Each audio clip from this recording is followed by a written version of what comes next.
Hey, thanks for checking out my podcast. I pray that God encourages you and enriches your life through this content, and really that you would just hear from Him today. For more information about me or to read my blog, you can visit my website at bryceharperministries.net. Thanks for stopping by. God bless.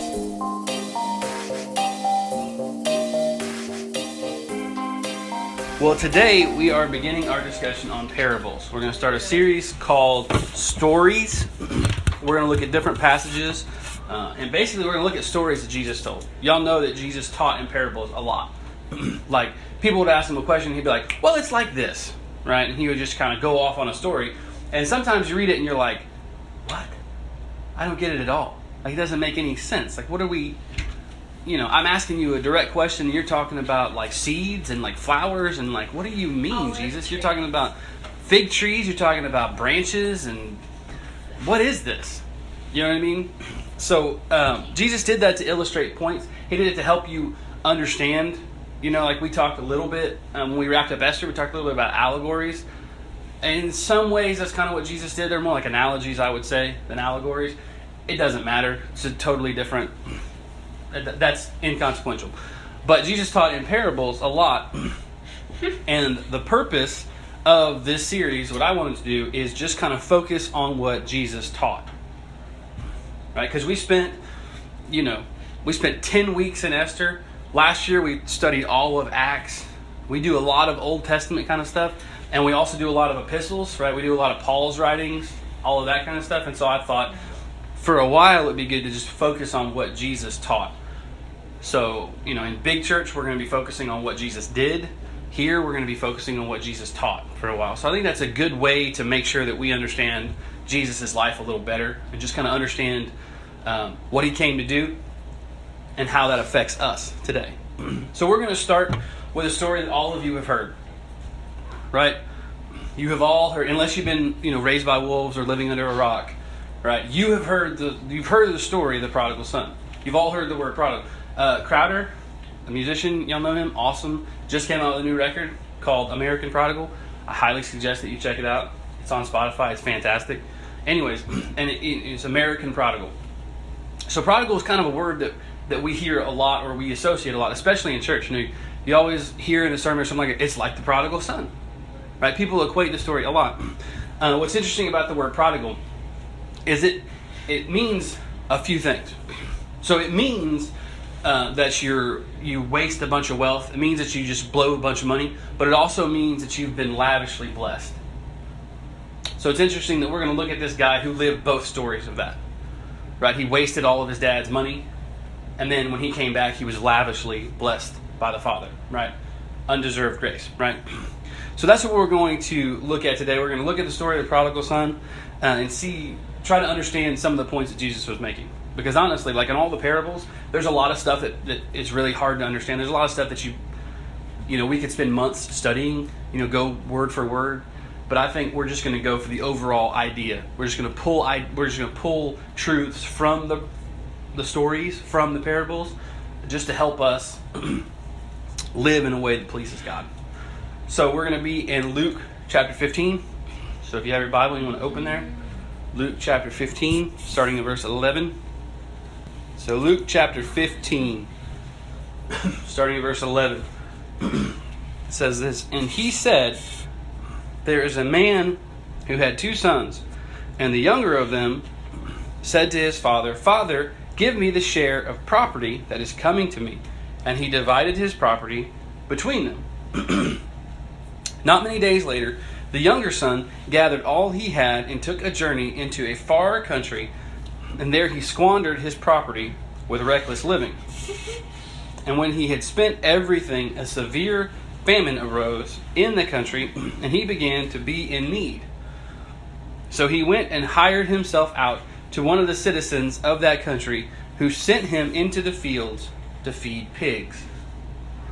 Verse 16, "And he was longing to be fed with the pods that the pigs ate, and no one gave him anything."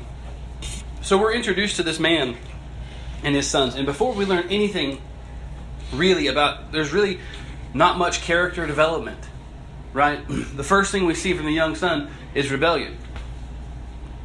Right? It's the first thing that we see. the story starts, he's like, there was a man with 2 sons, and the younger son rebelled. Right? That's kind of what we get from it. He rebels against his father. He rebels against his culture, and ultimately he rebels against God. Because we have to believe, right? Jesus is talking to Jewish people, right? Jesus is a Jew, right? The culture, the heritage. And so he's talking to his countrymen. So you have to assume that the men in this story are Jewish, right? Why would Jesus be telling a story about somebody else? He's telling a story about Jewish people. So we know how insulting that was to the father, right? Because the father didn't have to give him anything. The son didn't deserve this. He did not deserve his inheritance. And why not? When do you get an inheritance? When you leave. When someone dies. That's when you get your inheritance, right? You don't get your inheritance before the person dies. You get it after the person dies. In this case, it's his own father. Right? So he greatly insults his father. He basically says, Dad, just go jump off a bridge. He basically says, Dad, just get out of here. Just give me my stuff. I don't care about you. I don't care about this place. I want what's mine so I can go do what I want to do. And so he rebels against everything completely. Right? Because that's not honoring your parents. Right? And did God say honor your father and mother? He's obviously not honoring his father. And he's telling his dad, I wish you were dead. And he sells off all this land. He liquidates. You know what I mean? Like his dad breaks up, which is their heritage. Like they pass that on to their ancestors. Right? Like that land is not just yours. That land is everyone who came before you's land. So he took the land of his fathers and his everybody. And he sold it to go have fun, basically. So we see this is a deep, deep rebellion. Right? This isn't just whimsical, like, I'll just go do whatever I feel like and then I'll say I'm sorry. No, this is, I am cutting my ties with you completely. It's a big deal. And just like our rebellion does a lot of times, it led him to a pig pen. Right? Because we've said this many times here, that we only see a small part of what's really going on. Right? We only see a very small part. And a lot of times what we do is we blow off common sense or wisdom and we make some really bad choices that lead us to places that we don't want to be. Right? So think about this. Do you think that the younger son would have squandered everything that he had? You think he would have just blew it all if he knew a famine was coming? No. He didn't save anything. If he had known, hey, times are going to get really harsh, he probably would have saved a little bit. Right? But he didn't see, because we don't see everything that's coming. We only see a very small picture. We don't see the big picture, and God does. That's why it's important for us to be in tune with Him and to say, God, this looks bad right here, but I'm trusting that you have a bigger plan. So I'm going to keep doing what you say is right, because I'm trusting that you have a bigger plan. And where does this guy end up? Feeding pigs. I mean, think about that. If this is a Jewish boy, he's a Jewish man, he's living with one of the creatures that's like the filthiest. Like that's like the ultimate insult to Jewish people is pigs, right? Like we read that in the Bible, we understand it. Like Jesus, when he's talking, he's like, you're not just putting your pearls before pigs, right? Because people see that and they're like, oh, pigs are disgusting. They roll around in the mud. Which, we have to think about farm animals. First of all, is all of that mud? Probably not. There's probably some other stuff in there, right? And you also have to think, does the pig remember where he goes to the bathroom? No, he just rolls around and it doesn't matter to him. He don't care. And this guy is not only feeding the pigs, he wishes that he had the food that this pig had. He's that hungry. That's pretty disgusting, right? That's pretty disgusting. So verse 17. But when he came to himself, a lot of versions say his senses, he said, how many of my father's hired servants have more than enough bread, but I perish here with hunger? I will rise and go to my father, and I will say to him. So he's practicing his little speech. Right? He's like, I know what I'm going to do. I'm going to get up, and I'm going to say this. I'm going to say, Father, I have sinned against heaven and before you. I am no longer worthy to be called your son. Treat me as one of your hired servants. And he arose and came to his father. So he realizes how foolish he's been. Right? We see our next point, repentance. We see his repentance. He sees how stupid he's being. He realizes that he sinned against his dad. He says, I've sinned against heaven, I've sinned against you. So he realizes that he sinned. It's not just that I'm in a bad spot. It's I'm in a bad spot because I have sinned. And I understand that now. And so he's going to go back and tell his dad. What's he going to tell his dad? He's going to say, Dad, I understand how much I have offended you, and I don't expect you to welcome me back. But I would appreciate some of your compassion and let me work for you. I don't deserve to be your son. He says, I'm not your son anymore. I understand that. I chose that. I chose not to be your son, and I get that, Dad. But could I at least work for you? Because your servants have a better life than I do. Right? So we see he's really humbled by this experience. Right? Remember, if you don't humble yourself, you'll be humiliated. We talked about that. So that's what's going on here. And so he repents. He's like, I'm going to go do this. I'm going to go say, I'm sorry. Right? You ever do that, kind of come to your senses? You're like, that's why my mom said not to do that. You know? You ever say, that's why Jesus says it that way. Like for me, it's like, that's why those little brownie bites have a serving size of 2 and not 10. Right? Because when you eat 10 of them, you're ignoring wisdom, right? That says, hey, if you're going to eat this, only eat 2, please. Please don't eat more than 2. Right? If you eat more than 2, then you're just... But you get the point. Right? It's a warning sign. Like those little labels are like, hey, we suggest that you only have 2 of these. If you have 10, you're probably not going to feel great. But do we do that? Do we understand? Do we come to the situations where we do something that maybe our parents said wasn't a good idea and we just thought, well, we'll just try it anyways. And we're kind of like, oh man, now I see why they said that. Right? The truth is, God has a standard. And when our lives fall apart and we feel really far away from Him because we walked away, it starts to make more sense why God has rules, doesn't it? It starts to make a little bit more sense why God has a standard. Because life's not working the way it should. Things aren't happening the way they're supposed to happen. Because we've removed ourselves from our relationship with God.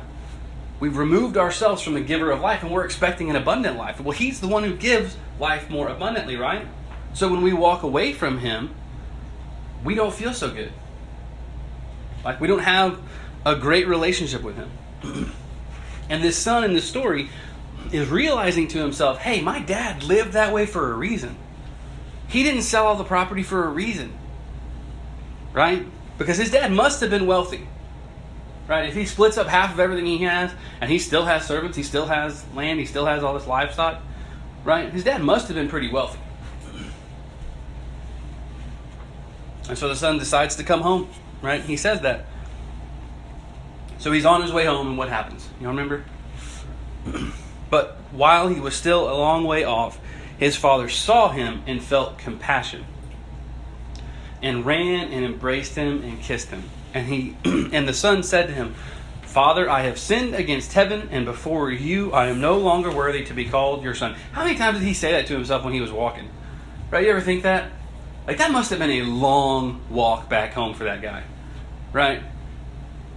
Because, I mean, what happens if he's gone? If this doesn't work out, y'all ever see that movie Shooter? No. You didn't see that movie with Mark Wahlberg? Well, there's a point where he comes back, and his old spotter, right? He's a sniper, so his old spotter had like a wife, and so he went to go see that wife because, well, yeah, they were married. But anyways, he knew that she was a nurse or whatever, so he went to go see her. And listen to this. He's talking to her, and he says to her, she has a shotgun behind the door, and he's like, you can either put that shotgun down or you can just do it now. He said, because I have nowhere else to go. Because he knew if she didn't listen to him, if she didn't believe his story that he was innocent, he literally had nowhere else to go. That's where this son is. Right? He's walking home, and he's like, if my dad says no, what am I going to do? Because you think the people in the area recognized him as that? Like, why would I? You didn't you rebelled against your own father. Why wouldn't you rebel against me if I was your boss? Right? None of those people are going to hire that guy. So he walks up, he's like, I got nothing. If he doesn't accept me, I've got nothing. Right? But the father said to his servants, bring quickly the best robe and put it on him, and bring a ring on his hand and shoes on his feet, and bring the fatted calf and kill it, and let's eat and celebrate. That's not what the guy was expecting. That's not what the son is expecting. The son is expecting to be condemned, right? Stop. Verse 24. For this my son was dead, and he is alive. Again, and he was lost, and he is found. And they began to celebrate. So the next point we see is redemption. Right? The son is not only allowed to come back, he's welcomed with celebration. His dad says, let's throw a huge party because the son that I thought was dead is not only alive, but he's home. So it's not like he got word to say, hey, I was in that other town and I saw your boy, he's still okay. So you're like, okay, but he's still not here. No, he is home. He was lost and he is found. He was dead, but he is alive. And we are going to party. So the son is completely redeemed. His rebellion, listen to this, led him to the pig pen, and his repentance led him to the Father's forgiveness, which brought about restoration and redemption because he wasn't a slave to his father. That's what he was asking for. Remember that. He's like, can I just come be a slave? Can I just come be your servant? And dad says, no, you are my son. None of this slave talk. None of this servant, like hired hand. No, you are my son. We have a relationship.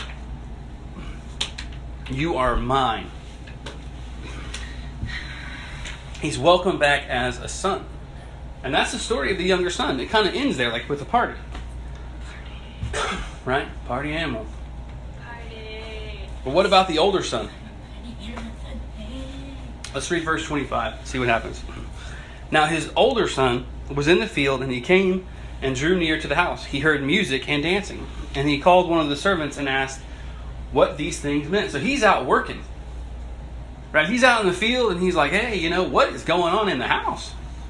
Seems like they're having a party. Why are they having a party? And why wasn't I invited? Right? Right. Like, why am I working out here? Verse 27. And his servant saying, your brother has come home, and your father has killed the fatted calf, because he has received him back safe and sound. But he was angry and refused to go in. So his father came to him. And this was his answer. But he answered his father, look, these many years I have served you. I never disobeyed your command. Yet you never gave me a young goat that I may celebrate with my friends. He's saying, you didn't give me like a small party. Right? You didn't even give me like something, or just a goat. Right? And he says, but this son of yours, who has devoured your property with prostitutes, you killed the fatted calf for him. He's like, you didn't just give him a goat. You gave him the choice meat. Like, you gave him the best you had. And I have been here working my tail off for you. You didn't give me nothing. Right? He said, you didn't give me anything. So we see resistance from the older son. Right? The older son doesn't care that his brother's alive. He's irritated that he has done everything right and his dad didn't throw him a huge party. And listen to this. This is the point. The older son thought he had earned the father's favor. He said, I've earned this. I've worked my whole life for you. How dare you not celebrate me like you celebrated this guy? Because I've earned it. I never disobeyed you. I did everything you asked me to. Because what does that tell the father? It tells him, I wasn't doing this because I loved you. I was doing this because I expected a reward from you. That's what the older son just told his dad. He said, I didn't do all this because it was right. I did it because I wanted you to give me something. I wanted something from you. So that's the older. We see both this guy's sons are wrong. Right? We see both these guys have heart issues. Because they have a fundamental misunderstanding of the father. Verse 31, the father says to him, Son, you are always with me, and all that is mine is yours. It is fitting to celebrate and be glad, for this your brother was dead and is alive, and he was lost and he is found. So he says, you are always with me. He says, you didn't earn my favor. It's not yours to earn. It's mine to give. So he rebukes him. Right? That's the next phase we see is rebuke. Because the father is like, you don't get it. You don't earn my favor. I give it freely. So he says, your brother who ran away and lived like a fool, he didn't lose my favor because it's not his to earn. You didn't earn my favor by the work that you did. He says, I'm the father. I give my love to who I please, and you are my sons regardless of what you do. So Jesus is saying to these people, he's saying, hey, this is how the Father is. Because you think this person over here breaks all the rules and does whatever they want, and you think that you keep the law, and you think that that has earned you God's favor. He says, no, God is the one who decides. God gives the favor. It's His to give. It's not yours to earn or lose. It's His to give. And we miss that. So I believe that here, this rebuke is not really the Father rebuking His Son. I believe this is Jesus rebuking His audience. Right? Y'all know who Jesus is talking to? Pharisees. He's talking to the Pharisees. Luke chapter 1. Read this. I love this. I love the way it says this. Now the tax collectors and sinners were all drawing near to him, and the Pharisees and the scribes grumbled, saying, this man receives sinners, and he eats with them. I love verse 3. So he told them this parable. Right? That's kind of how we talk. Like, people have a question or they're mad about something, and Jesus is like, let me tell you a story. Right? Let me get on your level. Let me tell you a story. So Jesus hears these religious people complaining because he was welcoming these tax collectors. Because listen to this. Do we understand what an offense it is to God to think that we can keep His law? To think that we've earned His favor? That is an offense to God. Because God says, I designed the law based on your failures because you can't do it. So to look at me and tell me that you can, tells me that you have missed my heart completely. You don't understand who I am. You don't understand the law at all. If you think it's a way for you to earn my favor, you've missed it. So Jesus is telling these Pharisees, you can keep as many laws as you want, but you have a heart problem because you don't care about people.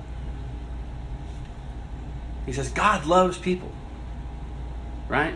We're going to talk about in a few weeks, or next week, we're going to talk about, love God as yourself and love your neighbor, or love God with all your heart, mind, soul, strength, and then love your neighbor as yourself. Like, we're going to talk about that next week.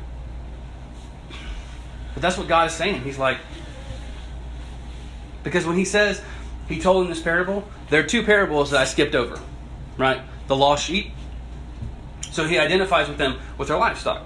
He's like, hey, you got sheep, right? When one of them leaves, you go find it, right? They're like, well, yeah.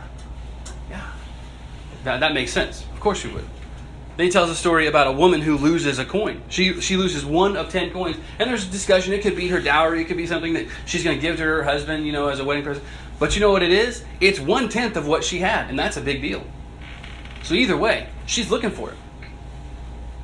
So he gets on her level. He's like, let's talk about livestock. Let's talk about your property. Let's talk about your money. Because if you lose your property or if you lose your money, you're going to go look for it. But they didn't understand about looking for lost people. So he tries to appeal to their common sense. Right? And he delivers a story of the prodigal son returning home because Jesus is saying, these people are lost, and when they come to me, they are found, and you should rejoice. Instead of sitting in your judgment about their past mistakes, you should rejoice that they're coming back. And so what Jesus is saying is, you have the wrong attitude. Because the older son's attitude was, I'm going to work to earn your favor. I am expecting your favor because I have worked.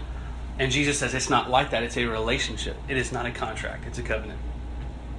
And so Jesus is saying, it's not how it works. You have misunderstood the Father.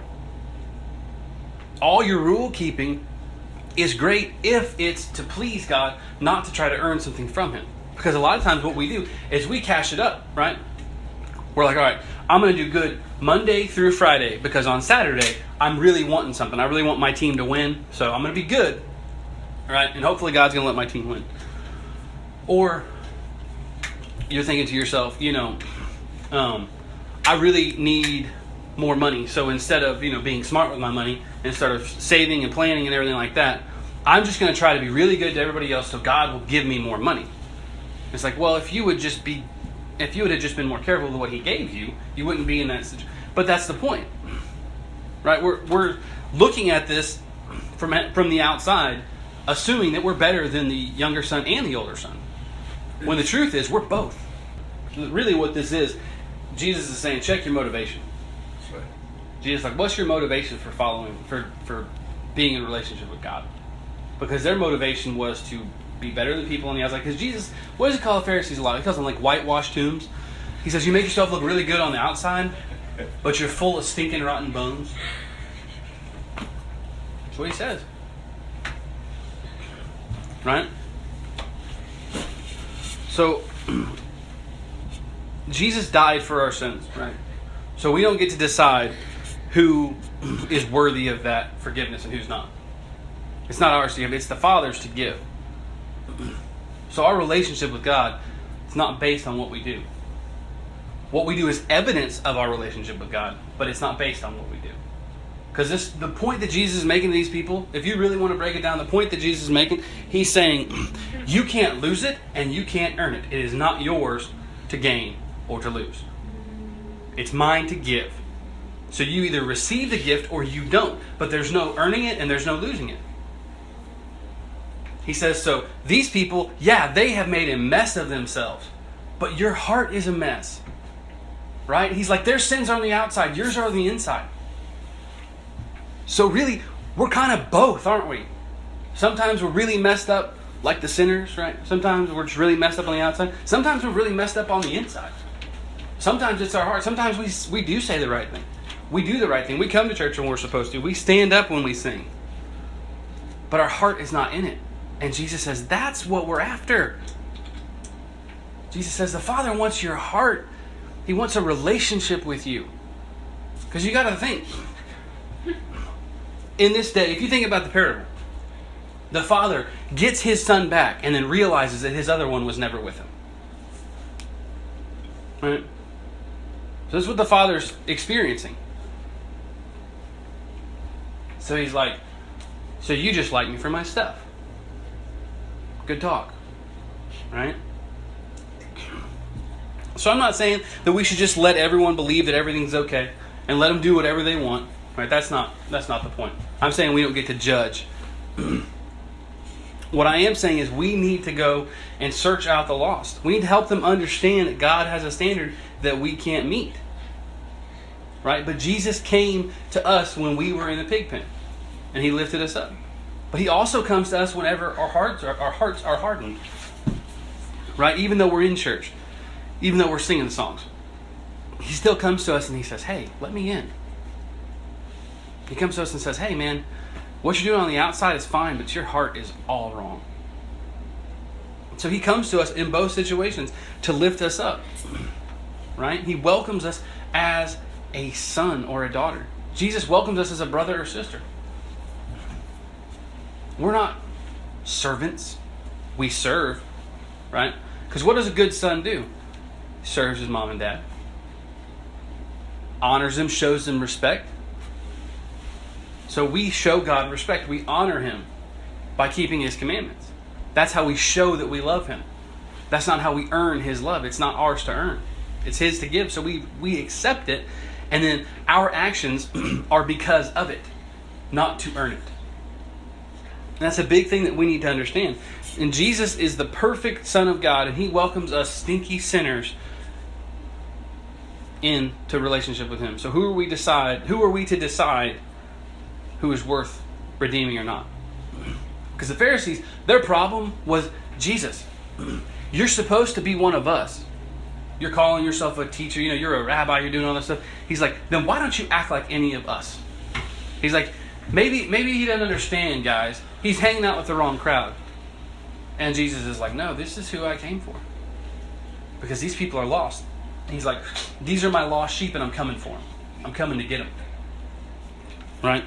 Because I just love the picture of the celebration at the end of the story, or I guess toward the middle of the story, whenever the younger son comes home and he's received and he's welcomed.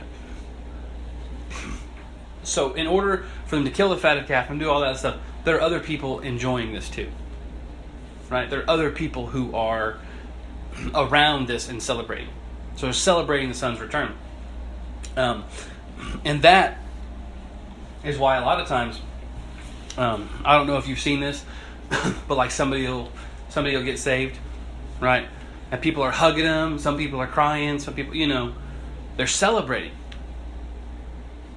Because whenever you have been redeemed, whenever you come to a point in your life where you realize where you are, whether it's a hard heart or whether you're physically in the pig pen,